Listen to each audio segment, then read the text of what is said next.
যে মরতে ভয় পাস না তাকে মেরেও মজা পাওয়া যায় না। পাঞ্চে লাগে যা, এইবারের মতো তোকে প্রাণ ভিক্ষা দিলাম। তবে মনে রাখিস, এটা তোকে জীবন ভিক্ষা দিইনি, দিয়েছি জাহান্নামের আরেক রূপ। একদিন তুই নিজের আসবি আমার কাছে মৃত্যু ভিক্ষা চাইতে। মৃত্যু পিপাসায় ছটফট করতে করতে বলবি, আমাকে মৃত্যু দাও, এই জীবন আমি আর বাঁচতে পারবো না। তখন তোকে মনের সুখে মৃত্যু উপহার দেব। তার আগে তুই বেঁচে থেকে জাহান্নামের দর্শন করবি। দেখবি তোর চোখের সামনে কত চমৎকার চমৎকার কাণ্ড ঘটবে, আর তুই কিছুই করতে পারবি না। তবে এখন প্রাণে না মরলেও ওর আমার প্রিন্সেসের জন্য একটা ভিডিও ক্লিপ লাগবে। শেষের কথাগুলো সাদমান শিকদার আদিবের কানে কানে বললেন, যা ভিডিওতে শোনা গেল না। এবার সাদমান হুঙ্কার দিয়ে গার্ডদের আদেশ দিলেন, ওকে মারতে মারতে শেষ করে দাও, তবে প্রাণটা যেন না যায়। আমার মেয়েকে লাস্ট একটা সুযোগ তো দিতে হবে। বলে চলে গেলেন। সাদমান শিকদারের বলা কথার গভীরতা আদিব বুঝল না। ভ্রুকুসকে তাকিয়ে রইল সাদমান শিকদারের দিকে, মনে মনে বলল, কি করতে চান? কিন্তু তার ভাবনা শেষ হওয়ার আগেই বলিষ্ঠ দেহী দুজন গার্ড তাকে নৃশংসভাবে মারতে শুরু করলো। অপ্রস্তুত অবস্থায় অকৃত্য হামলায় তাল সামলাতে পারল না আদিব। মুখ থুবড়ে পড়ল পিচঢালা রাস্তায়। গার্ড দুজন তাকে প্রতিরক্ষার সুযোগ না দিয়ে অমানবিকভাবে পেটাতে শুরু করলো। বলিষ্ঠ দেহের এক একটা আঘাতে যে কোনো মানুষ প্রাণ বেরিয়ে যাবে। এক পর্যায়ে আদিপের নাক মুখ দিয়ে ফিনকি দিয়ে রক্ত উঠতে শুরু করলো। মুহূর্তে পার হওয়ার আগে জ্ঞান হারিয়ে পড়ে রইল রাস্তায়। তার রক্তে ভেসে গেল পিচঢালার রাস্তার প্রায় অনেকটা। সাদমান শিকদার এবার গার্ডদের উদ্দেশ্যে বললেন, হয়ে গেছে, এবার ওকে এভাবেই ফেলে চলে আসো। বলে চলে গেলেন। সাদমান শিকদারের এই কথার সাথেই ভিডিওটাও শেষ হয়ে গেল। পরিণীতার মনে হচ্ছিল পৃথিবী তার মাথার উপর ক্রমাগত পাক খাচ্ছে। চোখের সামনে সব ঝাপসা হয়ে আসছে। বুকের ভেতর চলতে থাকা ছোট্ট হৃদযন্ত্রটা যন্ত্রণায় চিৎকার দিয়ে কাঁদছে। মুখ দিয়ে অস্পষ্ট সুরে বের হলো, মাস্টার মশাই। পরিণীতা ঝাপসা চোখে দেখলো ভিডিওর নিচেও আরো কয়েকটা লাইন, যেখানে লেখা, আই নো প্রিন্সেস, তুমি অনেক ভেঙে পড়েছো, তবে তোমাকে গুড নিউজ দেই, ছেলেটা মরে যায়নি। তবে আজ থেকে তোমার কাজের উপর নির্ভর করবে তার বাঁচা মরা। তুমি কর্ম করো আর ফল পাবে সে। এবার দেখো তুমি যা ভালো বুঝো, ওই ছেলেকে বাঁচিয়ে রাখবে নাকি মেরে ফেলবে, তোমার ব্যাপার। আমি তো শুধু আমার কথাই বললাম। পরিণীতার মস্তিষ্ক ফাঁকা ফাঁকা লাগছে। এসব কোনো কথা, কোনো অনুভূতি কিছুই কাজ করছে না। যেন শুধু প্রাণ প্রিয় মাস্টার মশাইয়ের রক্ত মাখা নিথর দেহটার চোখের সামনে ভেসে উঠছে।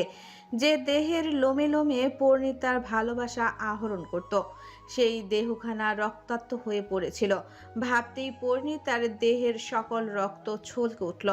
হৃৎপিণ্ডটা অসাড় হয়ে এলো ব্যথায়। এই দৃশ্য পরিণীতা বেশিক্ষণ সহ্য করতে পারল না। চিৎকার দিয়ে কেঁদে উঠে ফোনটা ছুঁড়ে মারল মেঝেতে।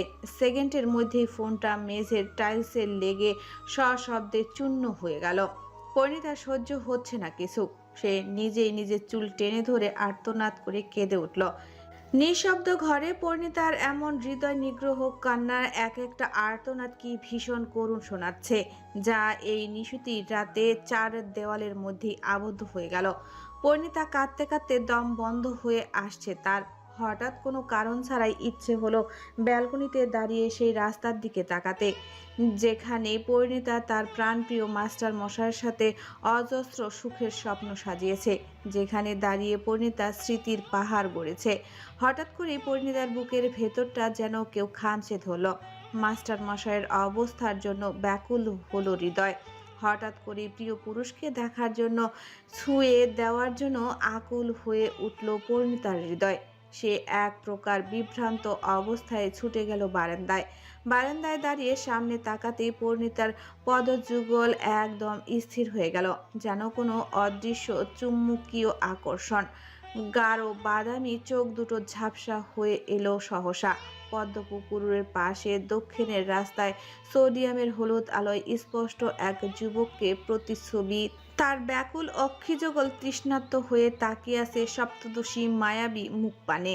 অনাকাঙ্ক্ষিত সময়ে ভীষণ কাঙ্ক্ষিত ব্যক্তির দর্শনে পরিণীতার মস্তিষ্ক তার বিচার বিবেচনা বোধ বুদ্ধি সব খুইয়ে ফেলল। মুহূর্তেই ভুলে গেল সব সতর্ক বাণী। হৃদয়টা যেন তার গলিতে লাভা নদী, যাকে প্রশান্তি দিতে এই পুরুষের উষ্ণ ছোঁয়া খুব জরুরি। প্রিয় পুরুষকে দেখতেই পরিণীতার অধর কোণে ফুটে উঠল এক টুকরো ঝলমলে হাসি। বুকের ভেতরে ফুটন্ত রক্তের শীতলতা ভর করল। সে বারান্দা থেকে বেরিয়ে বিধ্বস্ত অবস্থায় অর্ণা টোন্না ফেলে দরজা খুলে এক প্রকার ছুটে বাহিরে। আজ যেন কিশোরীর মনে কোনো ভয় নেই, থামানোর কেউ নেই, ভালোবাসার উপর কিছুই নেই। আশেপাশের দুনিয়াটা যেন অদৃশ্য। তাকে এই মুহূর্তে কেউ দেখে ফেললো কিনা, ধরা পড়ে যাবে কিনা, সেসবের কোনো ভয় নেই। ভালোবাসার তাগিদে ছুটছে সে, যার সামনে সব তুচ্ছ নিরর্থক। পরিণীতা ঝড়ের বেগে ড্রয়িং রুম পেরিয়ে সদর দরজা খুলে বাহিরে বেরিয়ে গেল। তার বুকের ভেতর উথলে উঠছে ভালোবাসার এক বিশাল নোনা সমুদ্র। হাঁটু সুই সুই খোলা চুলগুলো এলোমেলোভাবে দোল খাচ্ছে কোমরের নিচে। আজ কোনো লুকোচুরি নেই। পরিণীতা ছুটে মেন গেট দিয়ে বেরিয়ে গেল। তবে 4 জন পাহারাদারের মধ্যে 2 জন ঘুমাচ্ছিল, আর 2 জন কোথায় কে জানে। পরিণীতার পিচঢালা রাস্তার খালি পায়ে ছুটতে ছুটতে পৌঁছে গেল পিছনের রাস্তায়। তার থেকে বেশ কিছুটা দূরে এক উজ্জ্বল শ্যাম বর্ণের লম্বাটে পুরুষ দাঁড়িয়ে আছে। তার তৃষ্ণার্ত চোখ দুটো চাতকের মতো তাকিয়ে আছে সপ্তদশীর মুখ পানে। পরিণীতার চোখের বাঁধ ভেঙেছে অনেক আগেই। সে আর আশেপাশের উপরে নিচে কোথাও দেখল না, কোনো কথা বলার সুযোগও দিল না। মুহূর্ত বিলম্ব না করে এক ছুটে গিয়ে ঝাঁপিয়ে পড়ল আদিপের পুরুষালী প্রশস্ত বুকে। আদিপের দুর্বল শরীর তাল সামলাতে ব্যর্থ হলো। 2 পা পিছিয়ে পরিণীতাকে নিয়ে উল্টে পড়ল কালো পিচঢালা রাস্তায়। পরিণীতা কোনো দিকে তাকালো না। আদিপের বুকে মুখ গুজে দিয়ে হু হু করে কেঁদে উঠল। শরীরের যতটুকু শক্তি জমা ছিল সবটুকু দিয়ে তার ভালোবাসার পরীকে বুকে আগলে নিল আদিপ। তার বুক চিরে বেরিয়ে এলো সুখের নিঃশ্বাস। চোখের কোণ বেয়ে নেমে এলো নিঃশব্দে 2 ফোঁটা তরল। তবে সে পরীকে কিছু বলল না। পরীকে তার চোখের পানি ঝরাতে দিল। সময়ের সাথে সাথে পরীর কান্নার তীব্রতা বাড়ছে। সে অসাবধানতায় আদিপের বাহু চেপে ধরতেই মুহূর্তের মধ্যেই গরম কিছুতে পরিণীতার হাত ভিজে গেল। তবে টু শব্দ করল না আদিপ। হাতে তরল অনুভব হতেই পরিণীতা থমকালো। আদিপের বুক থেকে মাথা তুলে নিজের হাতের দিকে চাইল। সোডিয়ামের নিয়ন আলো পরিণীতা দেখতে পেল। তার পুরো হাত লাল রঙে রঞ্জিত হয়ে গেছে। এটা তার মাস্টার মশাইয়ের রক্ত। ভাবনাটা পরিণীতার বুক চিরে কলিজায় গিয়ে আঘাত লাগলো। সে উদ্ঘৃণ্য চোখে তাকালো সামনের মানুষটার দিকে। আদিবের মাথায় সাদা রঙা ব্যান্ডেজ পেঁচানো, 2 হাতে ব্যান্ডেজ, বা হাতের কবজিতে ক্যানোলা ফিট করা। আর কথায় কথায় ব্যান্ডেজ আছে তা কাপড়ের জন্য বোঝা যাচ্ছে না। পরিণীতার দৃষ্টিপটে আবার ভেসে উঠল আদিপের সেই রক্তমাখা নিথর দেহের প্রতিচ্ছবি।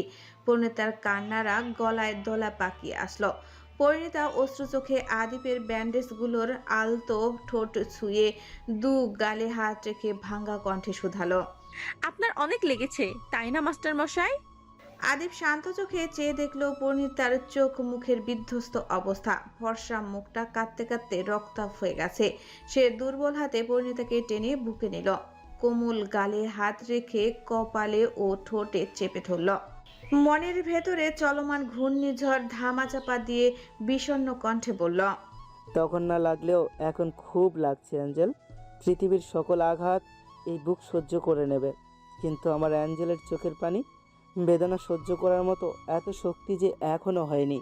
পরিণীতা নিঃশব্দে চাইল আদিপের পানে। কান্না গিলে নিয়ে থমথমে কণ্ঠে প্রশ্ন করল, এত ব্যথা কি করে পেলেন মাস্টার মশাই? আদিপ এই প্রশ্নে চমকালো না, বরং অতি শান্ত কণ্ঠে পরিণীতার বাদামি চোখে চোখ রেখে মৃদু হেসে বলল, এগুলো কিছু না, জাস্ট একটা মিনি অ্যাক্সিডেন্ট, 2-1 দিন ঠিক হয়ে যাবে। রাখি, কিছু হয়নি। আদিপের ঠান্ডা মাথায় বলা মিথ্যা বাক্যগুলো পরিণীতার কোমল মনে বেদনার বিষ আরো বেশি ছড়িয়ে দিল। ঠোঁটে ফুটে উঠল এক ব্যথাতুর হাসি। সে 2 হাতে আদিপের টি-শার্ট খুলতে খুলতে বলল, এত ভালোবাসেন কেন মাস্টার মশাই? আমি কি সত্যি এত ভালোবাসার পাওয়ার যোগ্য? কেন এত বেপরোয়া হয়ে গেলেন? এত ভালো না বাসলেও হতো, আমি আপনাকে একটু ভালোবাসতে বলেছিলাম, অথচ আপনি নিজেকে ধ্বংসের সীমানায় নিয়ে গেলেন। এটা সহ্য করতে পারছি না। আপনার দেহের আঘাত আমাকেও আঘাত করুক। আদিপ খানিক চমকালো পরিণীতার কথায়, টি শার্ট টেনে ধরে বলল। কাপড় খুলছে কেন? পরিণীতার টলমলে চোখে তাকালো আদিপের দিকে। আদিপ কিছু বুঝে ওঠার আগেই আবারও তার বুকে ঝাঁপিয়ে পড়ে শব্দ করে কেঁদে উঠল। কিছুটা হকচকে গেল আদিপ। পরিণীতা কাঁদতে কাঁদতে বলল, আমাকে মাফ করে দিন মাস্টার মশাই, আমি বুঝতে পারিনি আমার পাগলামি আপনার জীবনে এইভাবে ধ্বংস ডেকে আনবে। আমি যদি সেই দিন একটু বুঝতে পারতাম আমি আর 5টা মেয়ের মতন স্বাভাবিক জীবন কাটাতে পারবো না, তবে আমি কোনোদিনও আপনাকে এই জীবনে জড়াতাম না। আপনি ভীষণ ভালো মাস্টার মশাই, আপনি এসব ডিজার্ভ করেন না। আদিপের একটু সন্দেহ হলো। সে পরিণীতার মুখ তুলে নরম গালে আলতো হাতে মুছে দিল। মখমলের গালে ঠোঁট চেপে ধরে কোমল কণ্ঠে জিজ্ঞেস করল, কি হয়েছে জান, এমন করছো কেন? বললাম তো ছোট্ট একটা অ্যাক্সিডেন্ট, যে একদিনের আগের মতো হয়ে যাব। পরিণীতা শান্ত হলো না, হেসকি তুলে বলল, মিথ্যা বলবেন না মাস্টার মশাই, মিথ্যাটা আপনার সাথে যায় না। আমি সব জানি মাস্টার মশাই, সব এগুলো আমার জন্যই হয়েছে, তাই না? পরিণীতার কথায় এবার একদম নিস্তব্ধ হয়ে গেল আদিপ। অবিশ্বাস্য চোখে তাকালো পরিণীতার দিকে। পরিণীতা আদিপের টি শার্ট তুলে দেখলো প্রায় পুরো শরীরে ব্যান্ডেজ করা। পরিণীতা সবগুলোর উপর আলতো হাত ছোঁয়ালো।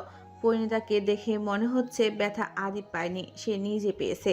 আদিপের অবস্থা দেখে পরিণীতার নিজেকে শেষ করে দিতে ইচ্ছে করছে। আদিপ এখনো অবাক চোখে তাকিয়ে আছে পরিণীতার দিকে। পরিণীতা আদিপের দিকে অশ্রু চোখে তাকিয়ে থেমে থেমে বলল, অনেক হয়েছে, আর না, নয়, আর ভালোবাসবেন না আমায়, আর আমার জন্য এত অমানবিক টর্চার সহ্য করবেন না। আর কেনই বা এত কিছু সহ্য করছেন? আমি আপনার জন্য অভিশাপ মাস্টার মশাই।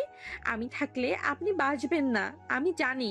কিছুটা আমার পরিবারের অবস্থা তাদের জন্য খুন করা মশামাছি মারার সমান। আপনাকে খুন করলে তাদের কিছুই যাবে আসবে না, কিন্তু আমি আমি শেষ হয়ে যাব মাস্টার মশাই।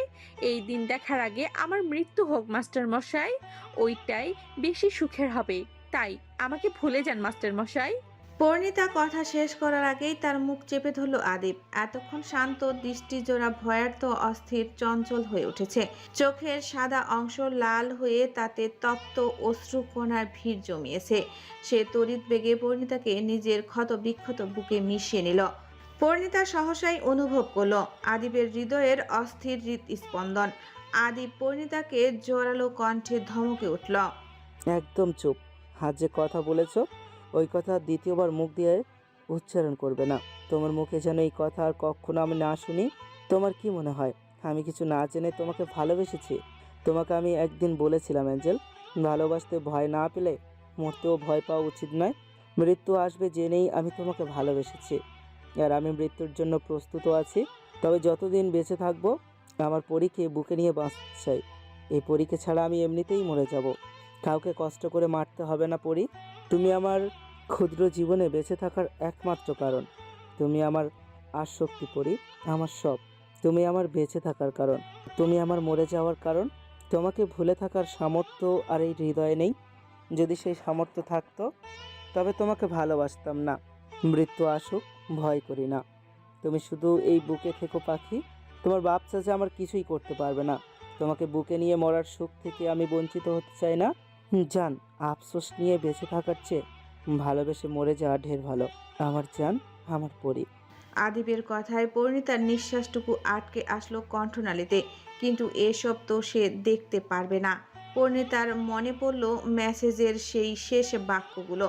পরিণীতা আদিপের বুক থেকে মাথা তুলে মায়াভরা চোখে তাকালো আদিপের শ্যামবর্ণ মুখশ্রীতে।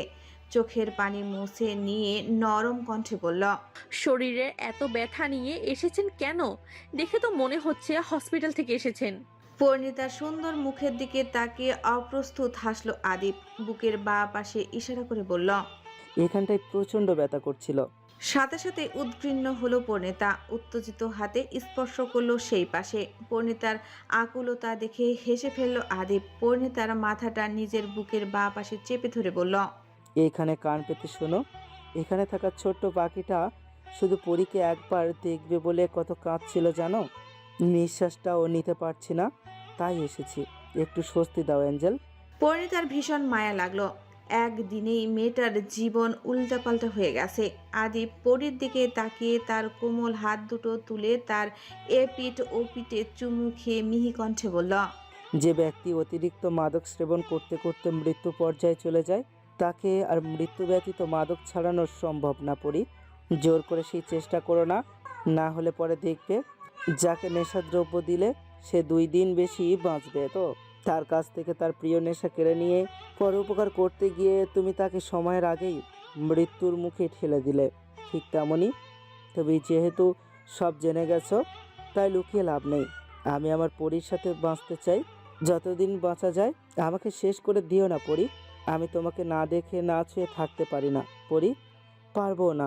তুমি আমার জন্য সেই তীব্র মাদকীয় আসক্তি যা আমার থেকে কেড়ে নিলে আমাকে সে ভয়ঙ্কর নিষ্ঠুর যন্ত্রণাদায়ক মৃত্যু দেবে পরী, যা আমার রোহনকেও শান্তিতে থাকতে দেবে না।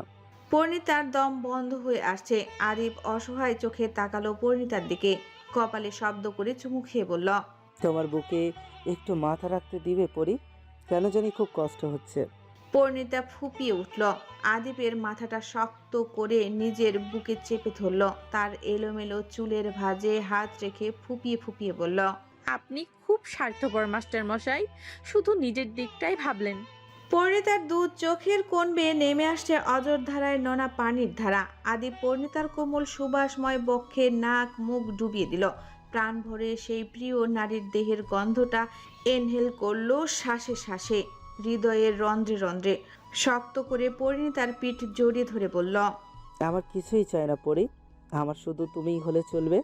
ভীষণ ভালোবাসি তোমাকে পরী, তুমি শুধু আমার হয়ে থেকো, অন্য কিছু নিয়ে তোমার ভাববার প্রয়োজন নেই।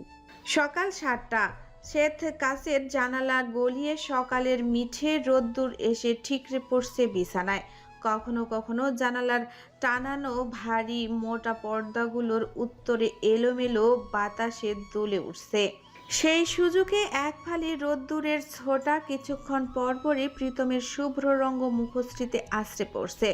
রোদের ঝিলিক চোখের মণিতে লাগতেই ঘুমের মধ্যেই চোখ মুখ খিচে ফেলছে প্রীতম। কিঞ্চিত বিরক্ত হলো বোধহয়। বেচারা ঘুমিয়েছে মাত্র 2 ঘন্টা, তার মধ্যে এত জ্বালাতন কি আর সহ্য হয়? প্রীতম পাশ ফিরে তুলতুলে কিছু একটা বুকে জড়িয়ে আরেকটু আরামে চোখ বন্ধ করতে নিল। নতুন উদ্যমে ঘুমের দেশে পাড়ি জমাতে নিতেই ধারাম ধারাম করে বিকট শব্দের দরজা করাঘাত পড়ল। একবার দুবার, বেশ কয়েকবার। এত জোরালো শব্দ শুনেও না শোনার ভান করে প্রীতম ও ইনায়ার মটকা মেরে পড়ে রইল। চোখে তাদের রাজ্যের ঘুম। তবে তাদের এই নীরবতা বোধ হয় ওপাশের ব্যক্তি খানিক অধৈর্য হলো। এবার আরো জোরে দরজায় ধাক্কা দিয়ে ডাকতে লাগলো, চিৎকার দিয়ে ডাকলো, ভাইয়া ভাইয়া। এত তীব্র চিৎকার কর্ণকুহরে পৌঁছাতেই একযোগে শোয়া থেকে ধরফরিয়ে উঠে বসলো প্রীতম ইনায়া। চমকে উঠে দুজনের মুখের দিকে ভয়ার্ত চোখে তাকিয়ে রইল কিছুক্ষণ। ঘুম তাদের পালিয়ে গেছে। ইনায়ার দৃষ্টি নিজের দিকে যেতেই নিজের বর্তমান অবস্থা দেখে লজ্জায় চোখ মুখ খিচে বন্ধ করে নিল। প্রিয়তা আবারও দরজা ধাক্কা দিয়ে ডাকল, ভাইয়া ভাইয়া দরজা খুলো ভাইয়া, আম্মু বড়ামুড়া এক্ষুনি ভাবিকে নিয়ে যেতে বলেছে। বাহির থেকে তন্ময় আর প্রিয়তার গলা পাওয়া গেল। প্রীতম এবার ইনায়ার অবস্থা দেখে শোয়া থেকে উঠে দাঁড়ালো। ফ্লোর থেকে শার্টটা কুড়িয়ে গায়ে জড়ালো। বাম হাতে চোখ ডলে ধীর পায়ে গিয়ে দরজা খুলে দিল। কিন্তু প্রিয়তাদের ভেতরে উকি মারার সুযোগ দিল না। মূর্তির মতো দরজায় আগলে শটান হয়ে দাঁড়ালো। এক ভ্রু তুলে বলল, আমার দরজা ভাঙার জন্য কার কাছ থেকে সুপাই নিয়েছিস? সকাল সকাল ভাইয়ের এমন কথায় আহম্মক হয়ে গেল প্রিয়তা। বিস্মিত কণ্ঠে বলল, সুপারি কেন নেব? আম্মু বড়ামুড়া ভাবিকে রেডি করে নিয়ে যেতে বলেছে। এই দেখো শাড়ি গয়নাও দিয়ে পাঠিয়েছে। বলে হাতের দিকে ইশারা করলো প্রিয়তা। প্রীতম বোনের হাতের দিকে চেয়ে আচমকাই সেগুলো প্রিয়তার হাত থেকে নিয়ে নিল। প্রিয়তা কিছু বুঝে ওঠার আগেই দরজা বন্ধ করতে করতে বলল, 30 মিনিটের মধ্যে রেডি হয়ে নিচে আসবে। এর আগে ডিস্টার্ব করবে না বোন, একটু পর তোকে স্পেশাল ট্রিট দেবো। বলেই দরজা বন্ধ করে দিল। প্রীতমের কাজে আশ্চর্য হয়ে দরজার বাহিরে কয়েক সেকেন্ড দাঁড়িয়ে রইল প্রিয়তা। অতঃপর কিছু একটা ভেবে মিটিমিটি হেসে চলে যেতে নিলে তন্ময় প্রিয়তার অন্যার কোণা টেনে ধরল। গাল ফুলিয়ে ইনোসেন্ট ফেস করে বলল, আমি কি হেঁটে হেঁটে নিচে নামবো প্রিয় আব্বু? তন্ময়ের দিকে তাকাতেই তন্ময়ের অতিমাত্রায় কিউট ফেসটা দেখে প্রিয় তার হাতটা নিষ্ফিস করে উঠল কিছু করার জন্য। প্রিয় তাও নিজেকে কন্ট্রোল করতে পারল না। তন্ময় কিছু বুঝে ওঠার আগেই তার গালের উপর হামলা করে দিল। রসগোল্লার মতো দু গাল চটকে পটকে জোরে কামড় দিল। তন্ময় টলমলে চোখে ঠোঁট উল্টে তাকালো প্রিয়তার দিকে। প্রিয়তা বুঝলো সুনামি, সাইক্লোন, বন্যা, ভূমিকম্প একসাথে তার দিকে ধেয়ে আসছে খুব শীঘ্রই। তাই ভাইকে ফেলে দৌড় দিতে নিলে আবারও তার অন্না খপ করে ধরে ফেলল তন্ময়। প্রিয় তার চোখের পলক ঝাপটানোর আগেই আসমান জমিন কাঁপিয়ে বিকট শব্দে কেঁদে উঠল তন্ময়। প্রিয়তা বুঝলো এখন তাকে ঝাড়ি খাওয়ার হাত থেকে কেউ বাঁচাতে পারবে না। প্রিয়তা তন্ময়ের হাত থেকে অন্না ছাড়াতে চাইলে তন্ময় আরো শক্ত করে চেপে ধরে ভ্যা ভ্যা করে কেঁদে উঠল। তার কান্নার তীব্রতায় প্রিয়তার কানের তালা পড়ে যাওয়ার উপক্রম। প্রিয়তা কাঁদো কাঁদো ফেজে তন্ময়ের দিকে এগিয়ে এলো। চটকে দেওয়াতে তন্ময়ের ফুলো ফুলো ফর্সা গাল দুটি আপেলের মতো লাল টকটকে হয়ে আছে। বড় একখানা দাঁতের দাগ গালে বসে গেছে। প্রিয়তা কাঁদো কাঁদো মুখে তন্ময়ের লাল লাল গালে চুমু খেয়ে বলল, চুপ করে যা তো ভাই, তুই যা বলবি তোকে তাই দিব, তবু বকা খাওয়াস না তো। সাথে সাথেই ভ্যা ভ্যা করে কান্না অফ করে দিল তন্ময়। প্রিয়তা বোধহয় একটু আশার আলো দেখল। তন্ময় কয়েক সেকেন্ড আপুর দিকে তাকিয়ে ভ্রু বাঁকিয়ে ভাবলো আপু কি তাকে কোনোভাবে ঘুষ দেওয়ার চেষ্টা করছে, কিন্তু না, তন্ময় তো সামান্য ঘোষে সন্তুষ্ট হবে না, তার লক্ষ্য আরো মহৎ। তাই প্রিয়তাকে বিস্ময় চাঁদে পাঠিয়ে দিয়ে আরো জোরালো শব্দে কেঁদে উঠল। এবার প্রিয়তারও ভয় করছে। প্রীতমের ডান পাশের ঘরটা প্রণয়ের, বা পাশের ঘরটা প্রেমের। এখন যদি দুজনের মধ্যে কেউ একজনও চলে আসে তাহলে আজ শেষ প্রিয়তা। আর তাই হলো। প্রিয়তার ভাবনা শেষ হওয়ার আগেই ঘুমু ঘুমু গম্ভীর পুরুষালী কণ্ঠ কানে আসলো। আধো আধো ঘুমু ঘুমু নেশালো কণ্ঠস্বরটা কানে আসতেই প্রিয়তার বক্ষ পিঞ্জরে হালকা কাঁপন ধরল। সে ঢোক গিলে পিছনে ফিরে তাকাতেই তার ডাগর ডাগর ভীতু হরিণী চোখ ও জোরালো সহসাই স্থির হয়ে গেল। তার থেকে এক হাত দূরে দাঁড়িয়ে আছে প্রণয়। পরনে কাল রাতের সেই অফ হোয়াইট কালারের টি শার্ট, যা এখন অনেক জায়গায় কুঁচকে আছে। বড় বড় সিল্কি চুলগুলো এলোমেলো ভঙ্গিতে কপালের উপরে ছড়িয়ে ছিটিয়ে আছে। গাঢ় বাদামি চোখ দুটো হালকা লাল দেখে মনে হচ্ছে ঘুমের রেশ এখনো ভালোই আছে। বড্ড কিউট আর বাচ্চা বাচ্চা লাগছে দেখতে। কি আশ্চর্য, ওভার 29 দামড়া বেটা নাকি বাচ্চা লাগছে দেখতে। সামনের পানে হাঁ করে তাকিয়ে থাকতে থাকতে প্রিয়তার মনের ভেতর আরো ভয়ঙ্কর এক ইচ্ছা জাগলো। মনের কোনো এক কোণা থেকে শয়তান বলল, দেখ প্রিয়তা, পুরাই চকলেট মিল্ক স্ট্রবেরি মিক্স কম্বিনেশনে লাগছে। এই গালগুলো চটকে দিতে পারলে হেব্বি মজা লাগতো, সাথে দু একটা কামড় দিতে পারলে তো একেবারে সোনায় সোহাগা। প্রিয়তার নিজের এমন ভয়ঙ্কর ভাবনায় নিজেই ভয়ে ঢোক গেল। সে নিশ্চিত তাকে শয়তানে আসর করেছে। তন্ময় প্রণয়কে দেখে প্রশ্রয় পেল। আরো জোরে চিৎকার দিয়ে কেঁদে উঠে প্রণয়ের কোমর জোরে ধুলো। ভাঙ্গা কণ্ঠে নালিশ জানালো, নিচের গাল দুটো। প্রণয়ের দিকে এগিয়ে দিয়ে ইনোসেন্ট ফেস করে বলল, ও বড় দাদা, দেখো না প্রিয় আপু আমার গালের কি অবস্থা করেছে, খুব ব্যথা করছে। বলে আরো ফুপিয়ে কেঁদে উঠল। তন্ময়ের কথায় ঘোর কাটল প্রিয়তার। সে ভয়ার্ত চোখে তাকালো প্রণয়ের দিকে। প্রণয় কপাল কুঁচকে তন্ময়কে কোলে নিল। তার গাল দুটো এপিট ওপিট করে দেখে প্রিয়তার দিকে তাকালো। কণ্ঠে শীতলতা বজায় রেখে বলল, তুই ওর গাল চটকে দিয়েছিস? প্রিয়তা ঢোক গিলে মাথা নিচু করে নিল। প্রণয় প্রিয়তাকে মাথা থেকে পা অবধি খুঁটে খুঁটে দেখলো। প্রিয়তা পায়ের গড়ালি থেকে বেশ কিছুটা উপর পর্যন্ত একটা লং ওয়ান পিস পরেছে, ফলে তার ফর্সা আকর্ষণীয় পা দুটা দৃশ্যমান, গাল দুটো অসম্ভব লাল। প্রণয় আবারও গম্ভীর কণ্ঠে বলল, চুপ করে আছিস কেন? প্রিয়তা মৃদু কেঁপে উঠে উপর নিচ মাথা ঝাঁকালো। প্রণয় এবার তন্ময়ের দিকে তাকিয়ে বলল, তোর গাল চটকে দিয়েছে তাই না? ব্যথা পেয়েছিস? তন্ময়ও অশ্রু চোখে উপর নিচ মাথা ঝাঁকালো। প্রণয় দীর্ঘ নিঃশ্বাস ফেলে বলল, এখন যদি তোর আবুকে বকে দিই তাহলে তো কোনো সমাধানই হবে না। সে তোর বুঝবে না তুমি কতটা ব্যথা পেয়েছ। তন্ময় ন্যায় বিচারের আশায় তাকালো বড় দাদানের দিকে। প্রণয় তন্ময়ের লাল হয়ে যাওয়া গালে আলতো চুমু খেয়ে বলল, বল, তোর আবুকে কি শাস্তি দিতে চাস? তুমি যা বলবে তাই হবে। প্রিয়তা ভীতু চোখে তাকালো প্রণয়ের দিকে। তার এবার হালকা হালকা ভয় লাগছে। তন্ময় আপুর দিকে তাকে শয়তানি হাসলো, মনে মনে ভাবলো অনেক জোর ছিল আপা, এখন তার একটা মুখ্যম বদলা নিব। সে গালে হাত দিয়ে কিছুক্ষণ ভেবে বলল, আপু যেহেতু আমার গাল টিপেছে, তাই আমিও আপুর গাল চিপেতে চাই। তন্ময়ের কথায় চোখ বড় বড় করে ফেলল প্রিয়তা। প্রণয় প্রিয়তার দিকে তাকিয়ে বাঁকা হেসে তন্ময়কে কোল থেকে নামিয়ে দিল। দু হাত বুকের উপর আড়াআড়ি ভাঁজ করে বলল, ঠিক আছে, তোর যতক্ষণ ইচ্ছে গাল চিপে দে, কেউ কিচ্ছু বলবে না। প্রণয়ের কথায় ভয়ে ঢোক গিলল প্রিয়তা। তন্ময় অসম্মতি জানিয়ে বলল, আমার ছোট ছোট হাতে চিপে দিলে আপু ব্যথা পাবে না। তন্ময়ের কথায় মনে মনে চিরবিরিয়ে উঠল প্রিয়তা। ভাইয়ের দিকে কটমট চোখে তাকিয়ে মনে মনে বলল, এক মাঘে শীত যায় না, আমারও সময় আসবে বুটকু, তখন তোমাকে দেখাবো মজা। প্রণয় ভ্রু কুঁচকে বলল। তাহলে কি দিয়ে চিপতে চাস? তন্ময় প্রিয়তার দিকে তাকে শয়তানি হেসে দিল। প্রণয়ের বলিষ্ঠ হাত ধরে বলল, তোমার হাতগুলো অনেক বড় দাদান, তুমি আচ্ছা করে টিপে দাও। তন্ময়ের কথায় বুক কেঁপে উঠল প্রিয়তার। সে বিস্ফোরিত চোখে তাকালো প্রণয়ের দিকে। প্রণয় এক দৃষ্টিতে কেমনভাবে তাকিয়ে আছে প্রিয়তার দিকে। তন্ময় আবার নালিশ করে বলল, আপু আমাকে অনেকক্ষণ চিপে দিয়েছে, তারপর কামড়ও দিয়েছে, তুমিও তাই করবে দাদান। তন্ময়ের বলা কথায় প্রিয়তার গা কাটা দিয়ে উঠল। সে অস্থির চোখে তাকালো প্রণয়ের দিকে। প্রণয়ও এবার শয়তানি হেসে এক পা দু পা করে এগিয়ে এলো প্রিয়তার কাছে। তন্ময় এত দিনের বদলা নিতে পারার আনন্দে মনে মনে বাকবাকুম হয়ে গেল।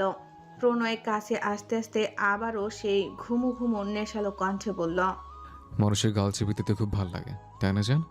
কামড় দিতে মন চায়। প্রিয়তার পা দিয়ে মেঝে চেপে ধরে দাঁড়িয়ে রইল। এখন কি প্রণয় ভাই সত্যি সত্যি তাকে কামড়ে দেবে? ভয়ে তীর তীর করে কাঁপন ধরেছে প্রিয়তার অঙ্গ প্রত্যঙ্গে। প্রণয় তন্ময়ের দিকে তাকে সত্যি সত্যি প্রিয়তার মসৃণ কোমল গাল দুটি হালকা চিপে ধরল। ঘাড় ঘুরিয়ে প্রিয়তার গভীর নীলাপ চোখে চোখ রাখল। তবে এতে ব্যথা পেল না প্রিয়তা। সে ডুবে যেতে লাগলো প্রণয়ের সেই ঘুমু ঘুমু নেশালো চোখ দুটির অতল গভীরে। ওই চোখগুলো যেন প্রিয়তার জন্য গোলক ধাঁধা, যার সমাধান করতে ওই ছোট্ট কিশোরী কখনো সক্ষম হয় না। প্রণয় প্রিয়তার চোখের গভীরে তাকিয়ে মৃদু হাসল। প্রিয়তার দিকে নিজের গাল এগিয়ে দিয়ে বলল, তোকে একদিন বলেছে জান, আমি বেঁচে থাকতে কখনো মনের আশা অপূর্ণ রাখবি না। প্রণয়ের কথায় কিছুটা অবাক হলো প্রিয়তা। ঝট করে চোখ নামিয়ে নিয়ে ইতস্তত করতে লাগলো। মনে মনে ভাবলো, প্রণয় ভাই কি মনের কথা শুনে ফেলেছে? প্রিয়তার প্রশ্নের উত্তর ভেসে এলো, শুনে ফেলেছে। এবার মৃদু কেঁপে উঠল প্রিয়তা। তন্ময় রেলিং দিয়ে নিচে তাকিয়ে দেখলো তীরা তাদের রুমে যাচ্ছে। চোখ বড় বড় হয়ে গেল তন্ময়ের। সঙ্গে সঙ্গে সিঁড়ি বেয়ে নিচে দৌড় লাগালো। না হলে তীরা তার জমানো সব চকলেট এক নিমিষেই ফিনিশ করে দিবে। তার বড় দাদানের উপর সম্পূর্ণ বিশ্বাস আছে, তাই নিজের চকলেট বাঁচাতে দৌড়ালো তন্ময়। প্রণয়ের কাছে ধরা পড়ে গিয়ে প্রিয়তার গাল দুটো গোধূলির বেলার রক্তিম আকাশের ন্যায় রক্তিম হয়ে উঠল।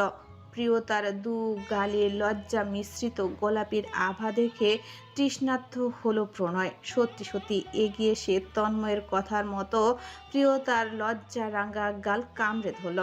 আচমকা এহেন কাণ্ডে কেঁপে উঠে প্রণয়ের পেট খামচে ধরল প্রিয়তা। অন্যমনস্কভাবে বিড়বিড় করতে করতে উপরের সিঁড়িতে পা রাখতেই তীরার চোখ দুটো ঠিকরে বেরিয়ে আসার উপক্রম হলো। হাঁটু জোড়ায় কাঁপন ধরল সহসায়। চোখ দুটো রসগোল্লার মতো বড় বড় করে সামনে তাকিয়ে রইল। আপনা আপনি ঠোঁট দুটো ফাঁক হয়ে গেল। সেদিনকার ন্যায় আজও তীরার মাথা চক্কর দিয়ে উঠল।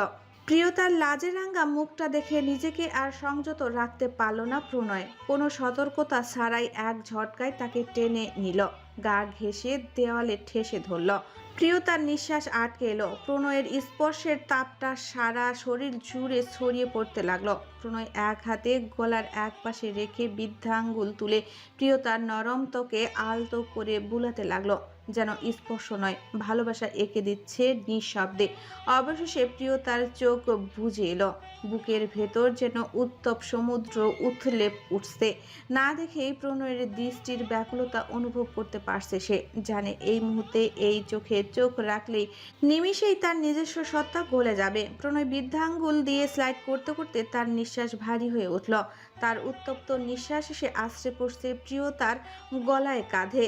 প্রণয় তৃষ্ণার্ত চোখে চেয়ে নিজের মুখটা আরেকটু এগিয়ে নিল। গালে নাক স্পর্শ করে অসহায় কণ্ঠে বলল, জীবনের সবথেকে পছন্দের জিনিসগুলো হয়তো অবৈধ, নয়তো নিষিদ্ধ, হয়তো অনেক দামি, নয়তো অন্য কারো। এমন কেন চান? আর যদি তাই হবে তবে মন কেন মানতে চায় না? মন কেন পাপ জেনেও পাপী হতে চায়? নিশ্চিত মৃত্যু জেনেও কেন নিজেকে বিলিয়ে দিতে চায়? কেন মায়া কমে না? বল জান। প্রত্যেকটা শব্দের ধ্বনি গভীরভাবে আশ্রে পড়ল প্রিয়তার কোমল হৃদয়ে। অজানা কারণে আচমকায় চোখ দুটো টলমল করে উঠল। সে চোখ তুলে তাকালো সেই মায়াময় চোখে, যা তাকে নিঃশব্দে অনেক কিছু বলতে চায়, কিন্তু অক্ষম সে সেই শব্দগুচ্ছ সাজাতে ব্যর্থ হয়। প্রণয় তার কালচে লাল ঠোঁট দুটো ধীরে ধীরে এগিয়ে আনলো প্রিয়তার দিকে। নিঃশ্বাস আটকে চোখ বন্ধ করে নিল প্রিয়তা। সাথে সাথে চোখের কোণে জমে থাকা বেদনা উষ্ণ নোনা জলের ধারা স্বরূপ গাল বেয়ে নামতে চাইল, কিন্তু তা মাটিতে পড়ার আগেই প্রণয় তার ওষ্ঠ দ্বারা শুষে নিল তা নিঃশব্দে। কোনো কথা নয়, কোনো অনুমতি নয়, তবু যেন সব বলে দিল সেই নিঃশব্দ মুহূর্তটা। পিঠ খামচে ধরল প্রিয়তা। তার কেন জানি খুব কান্না পাচ্ছে। প্রণয় বোধহয় বুঝলো সেটা। আলগোছে প্রিয়তাকে আশ্রয় দিল নিজের অশান্ত বক্ষে। নিজেদের শরীরের মধ্যকার সব ফাঁক ফোকর ভরাট করে দিল। শক্ত করে আবদ্ধ করলো নিজের বাহুবন্ধনে। সুখ যেন তাদের কপালে নেই, সেটা প্রণয় ঢের ভালো জানে। হঠাৎ পায়ের একটা শব্দে চমকে উঠল প্রিয়তা। ভয়ার্ত চোখে তাকালো প্রণয়ের দিকে, কিন্তু প্রণয় তখনও বিভোর। সে মুখ নামিয়ে প্রিয়তার গলার কাছে সেথায় ঠোঁট ছুঁয়ে দিয়ে সজোরে কামড় বসিয়ে দিল আচমকা। আ বলে মৃদু চিৎকার দিয়ে উঠল প্রিয়তা। প্রণয় সেথায় ঠোঁট চেপে ধরে তপ্ত কণ্ঠে ফিসফিসিয়ে বলল, এই জন্যই তোকে আমার কাছ থেকে দূরে থাকতে বলি, নাহলে কবে তোকে কামড়ে খেয়ে ফেলবো। তা ঠিক আছে? বলে সজোরে আরেকটা কামড় বসালো। এবার ব্যথায় তীব্রতায় প্রিয়তার প্রণয়ের বাহুতে ধারালো নখ গেঁথে দিল। তবে সেসবের পরোয়া করল না প্রণয়। প্রিয়তার রক্তিম ঠোঁটজোড়া তিত্তির করে কাঁপছে অনবরত, যা দেখে প্রণয়ের দেহের প্রতিটা রক্তবিন্দু টকবক করে ফুটছে। অচেনা অনুভবে ঢেকে গেছে চেতনা। প্রিয়তার রক্তিম ঠোঁটজোড়া যেন প্রণয়কে বলছে, তুমি কেমন পুরুষ প্রণয়? তুমি তো তাকে ভালোবাসো, তাহলে কেন তাকে দেখেও না দেখার ভান করো? কেন বারবার তার দিকে তাকিয়েও চোখ ফিরিয়ে নাও? প্রণয় ঢোক গিলে প্রিয়তার কম্পনরত ঠোঁটে বৃদ্ধাঙ্গুল ছুঁয়ে দিল, শুধু একবার। অতঃপর আচমকা প্রিয়তাকে ছেড়ে ঘরে ঢুকে ধারাম করে দরজা লাগিয়ে দিল। প্রিয়তা যেন প্রণয়ের ঘোর কাটাতেই পারছে না। প্রণয় যেতেই উল্টো দিকে দরজা খুলে বের হলো প্রেম। নিজের ঘরের সামনে বোনকে স্ট্যাচুর মতো দাঁড়িয়ে থাকতে দেখে ভ্রু কুঁচকালো প্রেম। মাথায় হাত রেখে বলল, এভাবে হা করে দাঁড়িয়ে আছিস কেন বোন? প্রিয়তা ভ্যাবলার মতো তাকালো প্রেমের দিকে। প্রেম কিছু বলতে নিলেই তার নজর পড়ল প্রিয়তার গালে। ফর্সা নিরট গালে দাঁতের দাগ স্পষ্ট। প্রেম হতবিলম্ব কণ্ঠে জিজ্ঞেস করল, তোকে আবার কে কামড়ে দিয়েছে? প্রেমের প্রশ্নে প্রিয়তার সম্মিত ফিরল। সে চমকে তাকালো প্রেমের দিকে। প্রিয়তাকে চমকাতে দেখে প্রেম বলল, নিশ্চয়ই তন্ময়ের কাজ। ব্যাটা বাদরটাকে এবার হাতে পাই। প্রেম আবার আদুরে কণ্ঠে বলল, বেশি ব্যথা পেয়েছিস বোন? কিন্তু প্রেমের কথায় প্রিয়তা হ্যাঁ না কিছু জবাব দিতে পারল না, শুধু কথা কাটাতে বলল। ছোট ভাবি কই? প্রেমও আর বেশি মাথা না ঘামিয়ে বলল, উষা তো নিচে চলে গেছে অনেকক্ষণ আগে আম্মুদের হেল্প করতে। প্রিয়তাও ঝটপট উল্টো ঘুরে যেতে যেতে বলল, আমিও যাই ছোটদা। প্রেমকে কিছু বলতে না দিয়ে প্রেমের সামনে থেকে কেটে পড়ল প্রিয়তা। প্রেমও আর কিছু না ভেবে ঘরে চলে গেল। সে শাওয়ার নিয়ে আসছে, এখন রেডি হয়ে বাহিরে মেহমানদের অ্যাটেন্ড করতে হবে। প্রিয়তার হৃৎপিণ্ড ধুকভুক করছে অনিয়ন্ত্রিতভাবে।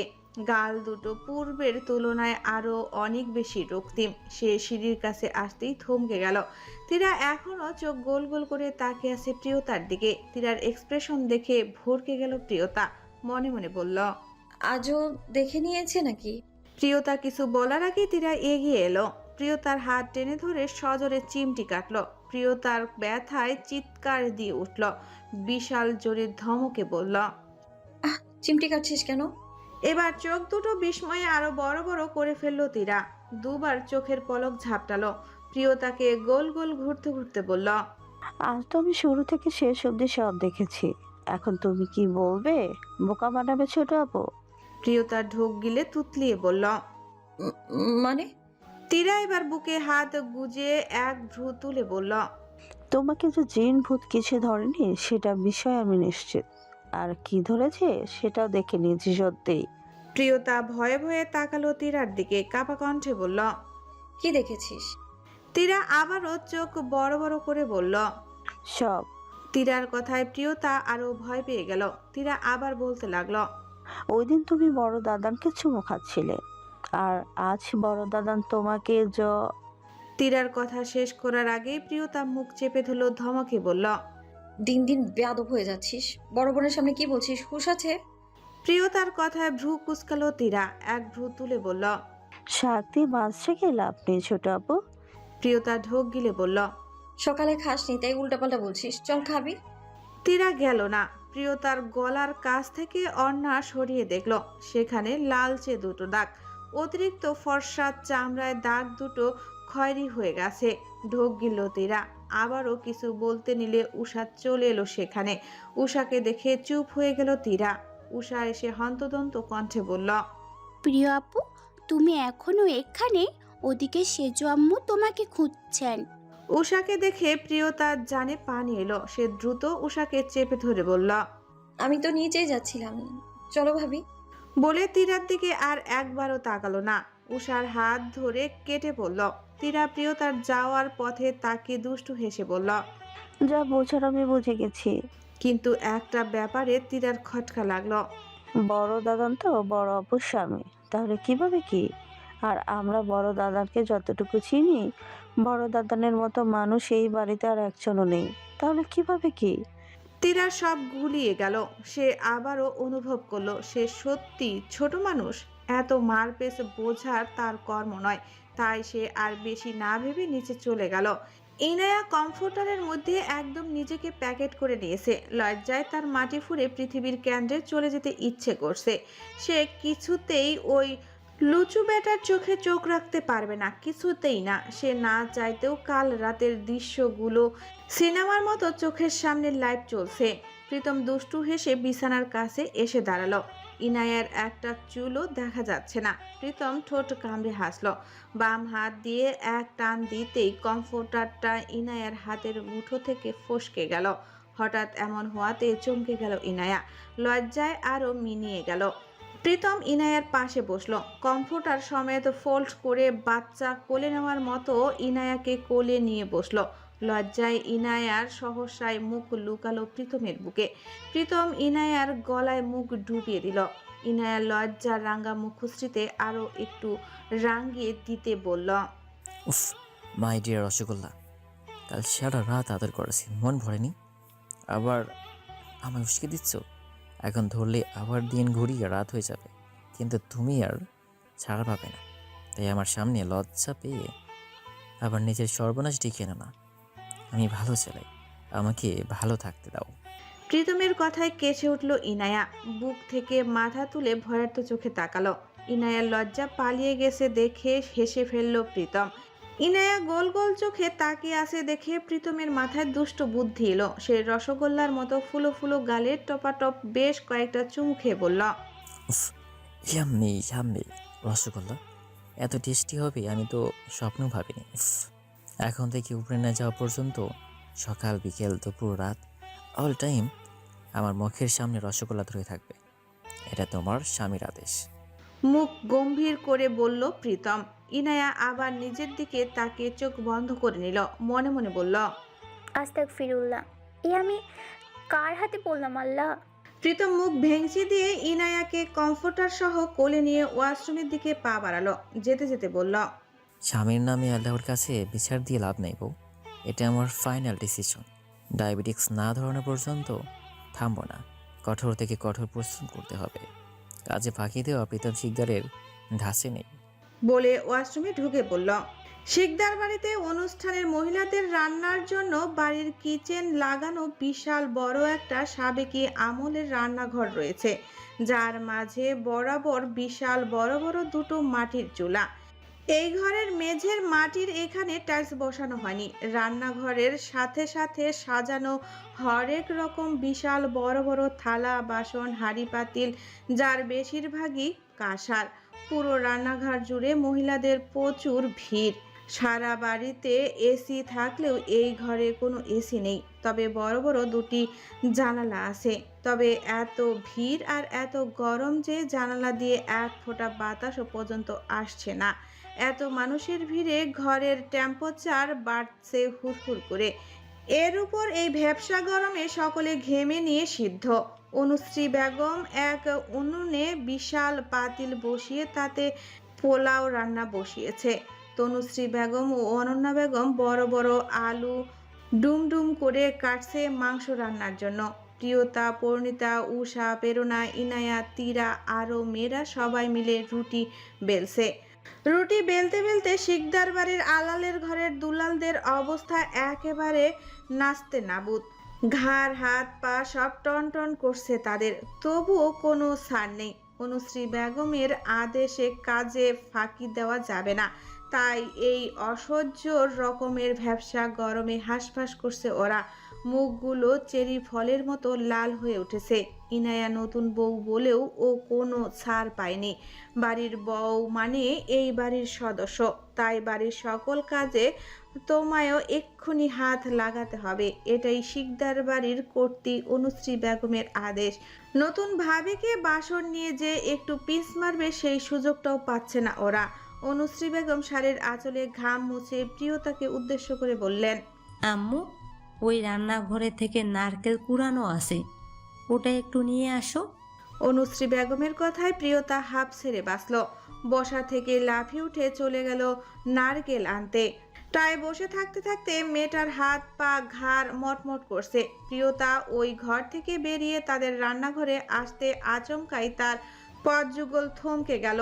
বিস্ময়ে চোখ দুটো বৃহৎ হয়ে গেল। খুশিতে মুখ থেকে চিৎকার বেরিয়ে আসছে আপনা আপনি।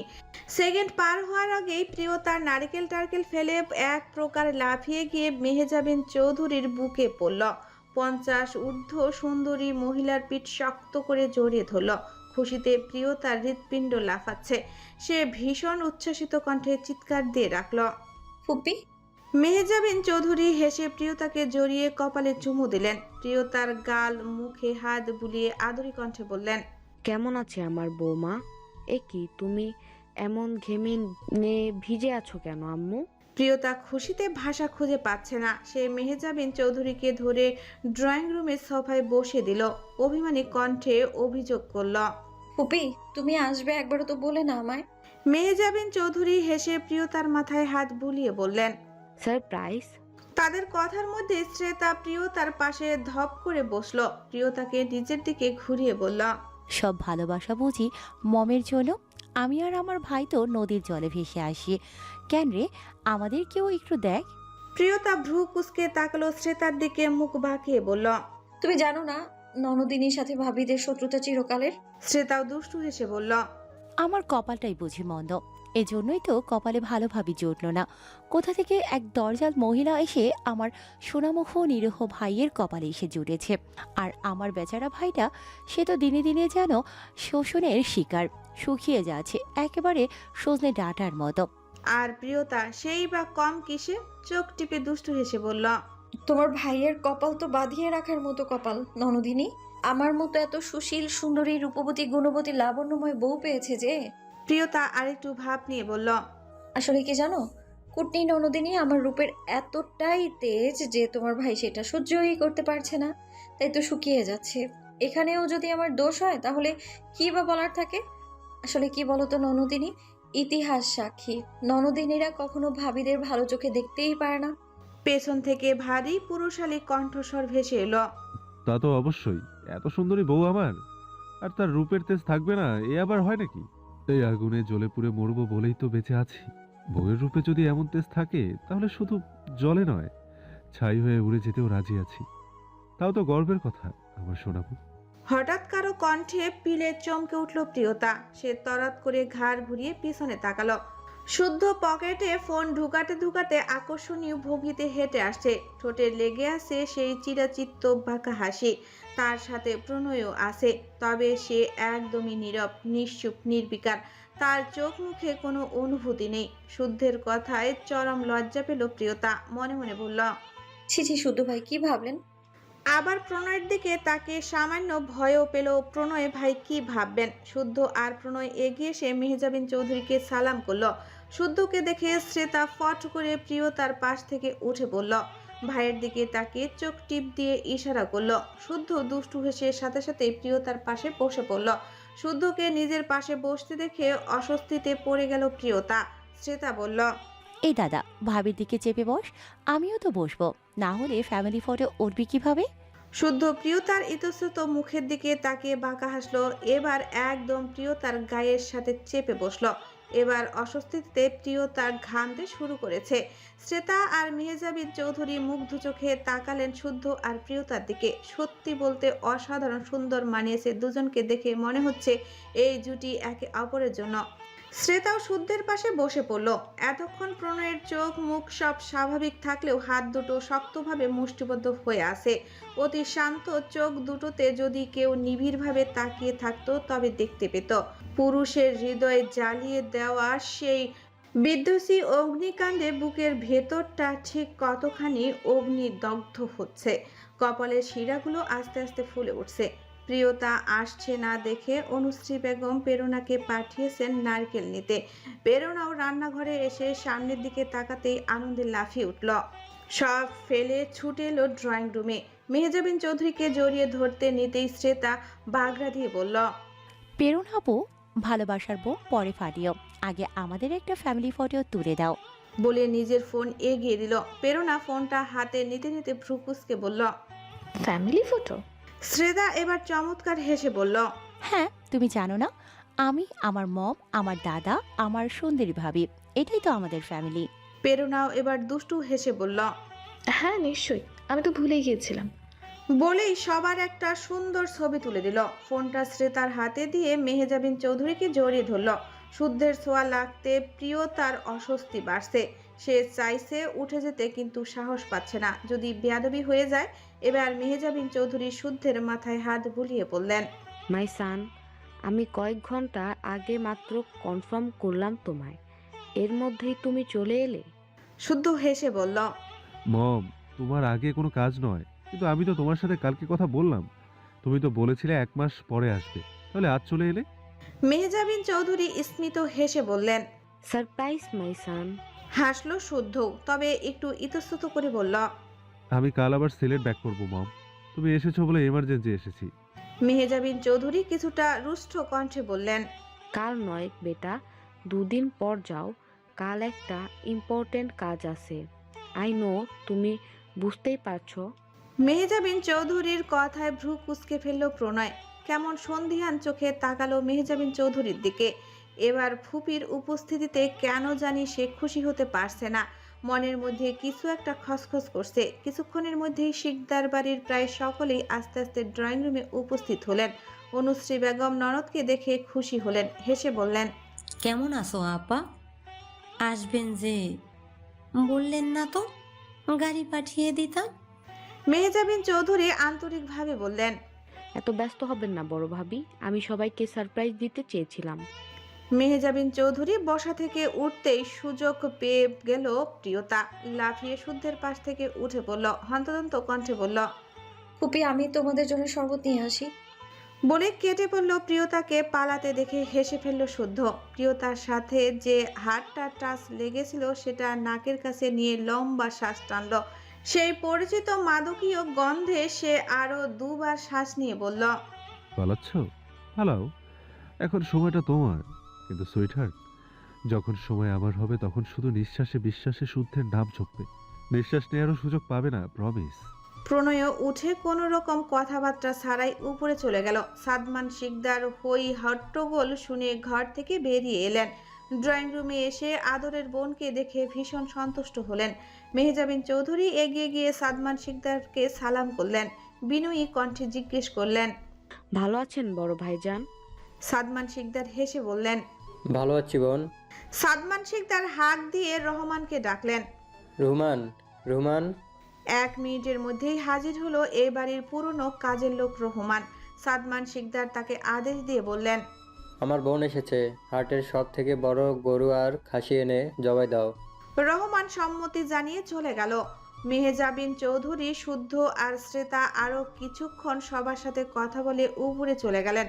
মেহজাবিন চৌধুরীকে দেখে পুরো শিকদার বাড়ি গরম হয়ে গেছে, কারণ মেহজাবিন চৌধুরী 4 ভাইয়ের একমাত্র বোন। সাদমান শিকদারের প্রচণ্ড আদরের, আর এই বাড়ির ছেলেমেয়েরাও ফুপি বলতে অজ্ঞান। আর প্রিয়তাকে তিনি ছোট থেকে ছেলের বউ মনে করেন, তবে প্রিয়তা সেটাকে নিতান্তই মজা হিসেবে নেয়। দুপুর 1টা সিন্নি প্রস্তুত। শিকদার বাড়ির পাশের মাঠে বিশাল বড় করে প্যান্ডেল টানানো হয়েছে। পুরো রায়পুরের বাচ্চা, যুবক, বুড়ো সকল পুরুষ হাজির। প্রথমে পুরুষদের সিন্নি বিতরণ করা হবে, পরে মহিলাদের। শিকদার বাড়ির নিয়ম অনুসারে মেহমানদের আপ্যায়ন বা সিন্নি বিতরণ এসবই শিকদার বাড়ির ছেলেরাই করে। সেই অনুযায়ী প্রণয়, প্রীতম, শুদ্ধ, প্রেম, রাজ, অরণ্য, সমুদ্র সবাই জোর কদমে কাজে লেগে পড়ল। দুপুরের তপ্ত গরমে ঘেমে নিয়ে সিদ্ধ। বিকেল 4টা পর্যন্ত সিন্নি বিতরণ করা হয়েছে। হুজুরদের দাওয়াত খাওয়ানো হয়েছে। বাড়ির নারী পুরুষ কারো এক ফোঁটা দম ফেলার ফুসরত মেলেনি। সন্ধ্যা 7টা। এতক্ষণে শিকদার বাড়ির সব কাজকর্মে মিটেছে। সবাই একটু স্বস্তির নিঃশ্বাস ফেলছে। বাড়ির অতিরিক্ত লোক সমাগম, ভিড়ভাট্টা অনেকটাই হালকা। শিকদারদের ঘনিষ্ঠ আত্মীয় ছাড়া বাইরের লোক প্রায় নেই বললেই চলে। তবে বাড়ির পরিবেশ মোটেও শান্ত নয়, কারণ প্রণয়ের মামার বাড়ির সকলে এসেছে তাদের পরিবার নিয়ে। বাড়ির বড়রা সকলে ড্রয়িং রুমে বসে গল্প করছেন। বাড়ির ছেলেরা বাইরের দিকটা সামলে ক্লান্ত হয়ে ডাইনিং টেবিল জুড়ে বসেছে। উদ্দেশ্য একটাই, বাড়ির সব খাবার সাফ করে দেওয়া। অরণ্য টেবিলে মাথা ঠেকিয়ে ফাটা গলায় চিৎকার দিয়ে ডাকলো, মর্জিনার মা, এই মর্জিনার, আরে সখিনার মা, কইলে মরে গেলি নাকি? রান্নাঘরে প্রিয়তা আর উষা বাড়ির বড়রা আর মেহমানদের জন্য চা, নাস্তা, কফি বানাচ্ছিল। উষা চা বানাতে বানাতে জিজ্ঞেস করলো, প্রিয় আপু, তোমাদের পরিবার এত মানুষ? প্রিয়তা আটা মাখতে মাখতে মৃদু হেসে বলল, আরও আছে। এই তো ওনাদের চা নাস্তা দিয়ে তোমাকে আর ইনুকে রেডি করব। ওনারা তো নতুন বউ দেখতে এসেছেন। লজ্জা মিশ্রিত হাসলো উষা। প্রিয়তা আবার বলল, চা বানানো শেষ হলে আপুর ঘরে চলে যেও ভাবি, ওখানে সাজাবো তোমাদের। উষা মাথা নেড়ে সম্মতি জানালো। এরই মধ্যে অরণ্যের এমন ষাঁড়ের মতো চিৎকার শুনে বিরক্ত হলো প্রিয়তা। অরণ্য আবার ডাকলো, কইরে মুকলেসের মা, আকলেসের বউ। অরণ্যের এমন উদ্ভট নামের ডাক শুনে প্রিয়তা তেলে বেগুনে জ্বলে উঠল। সে আটা মাখানো হাত না ধুয়েই বের হলো রান্নাঘর থেকে। ডাইনিং রুমে পা রাখতেই প্রিয়তার মুখ হা হয়ে গেল। প্রীতম, প্রেম, রাজ, অরণ্য, সমুদ্র, তাদের মামাতো খালাতো ভাই সাদিফ, রাফিদ, শুভ্র, অভ্র সবাই ডাইনিং টেবিলে মাথা রেখে শুয়ে পড়েছে। অরণ্য প্রিয়তাকে দেখে দাঁত কেলিয়ে হেসে বলল, মুকলেসের বউ, তাড়াতাড়ি খেতে দে আমাগো। সারাদিন সেবা করতে করতে আত্মসেবা করার সময় পাই নাই। ধর, ক্ষুধায় আমার যদি বাই এনি চান্স কিছু হয়ে যায়, আমার না হওয়া বউ বিধবা হয়ে যাবে, যা হবে চরম অন্যায়। একবার ভাব, আমার দুনিয়াতে না আসা আন্ডা বাচ্চাগুলো এতিম হয়ে যাবে। তুই কি এটা চাস মুকলেসের বউ? অরণ্যের ফালতু বোকাবুকি শুনে ধমকে উঠল প্রেম। দুর্বল গলায় বলল, আরেকটা উল্টো পাল্টা কথা বললে আগামী 7 দিন তোকে খেতে দিব না, আর বিয়েটা হওয়ার তো কোনো চান্সই নেই।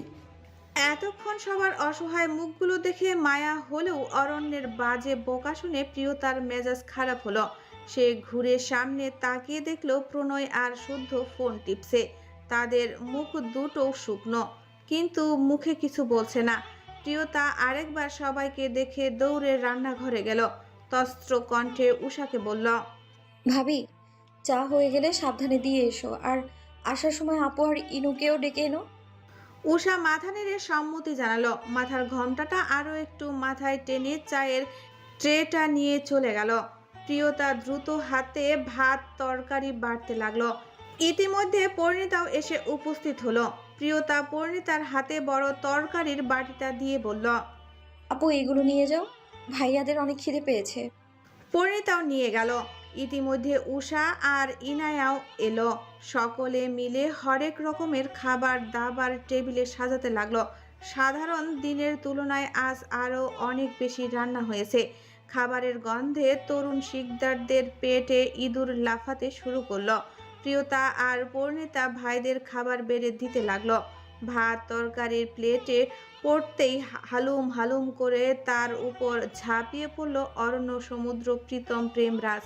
প্রিয়তা এবার শুদ্ধর প্লেটে ভাত বেড়ে দিতে লাগলো। শুদ্ধ তো দুনিয়া ভুলে এক দৃষ্টিতে তাকিয়ে আছে প্রিয়তার সুন্দর মুখের দিকে। তার ব্যস্ত দৃষ্টি, দ্রুত পদচারণ সব ঝড় তুলছে যেন শুদ্ধের বুকে।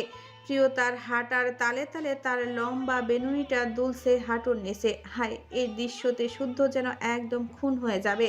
যে শুদ্ধ চৌধুরীকে নারী জাতি আকর্ষণ করতে ব্যর্থ হয়, সেই শুদ্ধ চৌধুরী কোনো এক কিশোরী কন্যার জন্য এত পাগলামি করে, এটা জানলে সমাজ কি তাকে মেনে নেবে? প্রিয়তার লাবণ্যময়ী চেহারা দেখে শুদ্ধের অর্ধেক খিদে মিটে গেল। প্রণয় শুধু শান্ত চোখে দেখল শুদ্ধের চোখের মুগ্ধতা। কেন জানি না, চাইতেও প্রণয়ের প্রচণ্ড রাগ হচ্ছে। সে চায় সবটা স্বাভাবিকভাবে মেনে নিতে, কিন্তু সামান্য এইটুকুই তার হৃৎপিণ্ডের জন্য প্রচণ্ড ভারী পড়ে নিঃশ্বাস নিতে কষ্ট হয়। যতই সব মেনে নেওয়ার চেষ্টা করে, ততই হৃৎপিণ্ডের ব্যথাটা হু হু করে বাড়তে থাকে। প্রিয়তা শুদ্ধকে ছেড়ে প্রণয়ের প্লেটে ভাত দিতে নিলেই প্রণয় তেজি কণ্ঠে খানিকটা চিৎকার দিয়ে বলল, খেতে নেই। হাত থেমে গেল প্রিয়তার। চোখ তুলে তাকালো প্রণয়ের দিকে। প্রণয় পুনরায় পরীকে ঢেকে বলল, পড়ি, এক গ্লাস পানি দিয়ে যা। প্রণয়ের চাপা ধমকেও যেন পুরো ডাইনিং টেবিল হালকা কেঁপে উঠল। সকলে বিস্ফোরিত চোখে তাকালো প্রণয়ের দিকে। সারাদিন এত খাটার পর নাকি খিদে নেই? অরণ্য তো মুখ ফসকে বলেই বসলো, কেন দাদান, তোমাকে তো সারাদিন পানি ছাড়া আর কিছু খেতে দেখি নাই, কত কাজ করছো। প্রণয় শুধু শান্ত চোখে তাকালো অরণ্যের দিকে। তাতেই চুপ হয়ে গেল অরণ্য, আর কিছু বলল না। শুদ্ধ ভাতের লকমা মুখে তুলতে তুলতে বলল, খিদে পেয়েছে, জানি, খেয়ে নে। প্রণয় কিছু বলল না, শুধু প্রিয়তার দিকে একবার তাকিয়ে বলল, পেট ভরা। বলে উঠে চলে গেল ডাইনিং রুম থেকে। পরিণীতা পানি নিয়ে এসে পেছন থেকে ডাকলো, পানিটা খেয়ে নাও দাদান। কিন্তু প্রণয় দাঁড়ালো না। তাজ্জব বনে গেল সবাই। প্রিয়তার মনে কষ্ট পেল। প্রণয়ের কথায় সে স্পষ্ট বুঝেছে এগুলো করে প্রণয় ভাই তার উপর রাগ ঝেড়ে গেলেন। কিন্তু কি করেছে সে? শুদ্ধ সবই বুঝলো, কিন্তু ওই যে কিছু কিছু ক্ষেত্রে মানুষের কিছু করার থাকে না, না চাইতেও স্বার্থপর থাকে, হতেই হয়। আর বাকিরা কেউ তেমন কিছু মাইন্ড করলো না। অরণ্য মুরগির ঠ্যাং চিবোতে চিবোতে কথা বলল, বিশেষ করে বোনদের উস্কিয়ে দিয়ে বলল, মেজদা আমাদের ভাইদের পারিশ্রমিক দেয়নি, তাতে দুঃখ নেই, কিন্তু আমাদের মোকলেসের বউদের ভাগটাও মেরে দেবে, এটা কিন্তু চরম অন্যায়। অরণ্যের কথায় সবাই খাবার থামিয়ে দিল। ভ্রু কুঁচকে ফেলল প্রীতম। অরণ্য আবার দুঃখী দুঃখী মুখে বলল, কাল রাত হাড় ভাঙা খাটুনি খেটে মেজার জন্য নিজের পকেটের টাকা দিয়ে ফুল কিনে 4 ঘন্টা লাগিয়ে ঘর সাজালাম, বিনিময়ে হরিমটর পেলাম। আমার কুদ্দুস মোকলেসের বউরা তাদের আধা ময়দা নষ্ট করে ভাবিকে সাজালো, আর বিনিময়ে কী পেল? হরিমটর। এটা আমাদের ওপর চরমভাবে শোষণ হয়েছে, আমরা শোষিত হয়েছি। এই অবিচার কিছুতেই মানছি না, মানব না। অরণ্যের কথায় সবার মুখের এক্সপ্রেশন পাল্টে গেল। সকলেই অরণ্যের কথায় তাল মিলিয়ে বলল, মানছি না, মানব না। অরণ্য আবার বলল, আমাদের দাবি মানতে হবে এক্ষুনি, কমপক্ষে 2 লাখ টাকা দিয়ে আমাদের পাওনা গন্ডা মেটাতে হবে। প্রেরণা আর তীরা চলে এলো। রাজ বলল, এটা কিন্তু ভারী অন্যায় মিসদা, তোমার জন্য আমরা কত কিছু করলাম। ওদের কথায় ইনায়ার লজ্জায় শেষ। প্রীতম এবার হাইব্রিড বাদরগুলোর দিকে তাকিয়ে ইনায়াকে ডাকল, একটু এদিকে আসো তো রসগোল্লা। সবার সামনে এমন সম্বোধনে কেঁপে উঠল ইনায়া। ওরা একসাথে চিৎকার দিয়ে উঠল ইয়ে। অরণ্য আবার দুষ্টু কণ্ঠে বলল, আই উইশ আমরাও যদি এমন কোনো চমচম বা রসমালাই থাকতো। রাজ মুখ বাঁকিয়ে বলল, তোর কপালে বাসি মিষ্টিও জুটবে না। ইনায়া ধীর পায়ে এগিয়ে গেল প্রীতমের কাছে। প্রীতম হাত এঁটো তাই ইনায়াকে পকেটের দিকে ইশারা করে বলল, ওয়ালেট বের করে বাদরগুলোকে আমার কার্ডটা দিয়ে দাও। ইনায়াও তাই করলো। প্রীতমের ক্রেডিট কার্ড বের করে অরণ্যের হাতে দিল। অরণ্য সেটার দিকে তাকিয়ে পাকা হেসে বলল, চলো ভাই লোক, এটা নিয়ে কাল পার্টি করব। ওদের সকলের চোখ মুখ উজ্জ্বলতায় ছেয়ে গেল। প্রীতম বিরক্ত কণ্ঠে বিড়বিড় করল, বাদর যতগুলো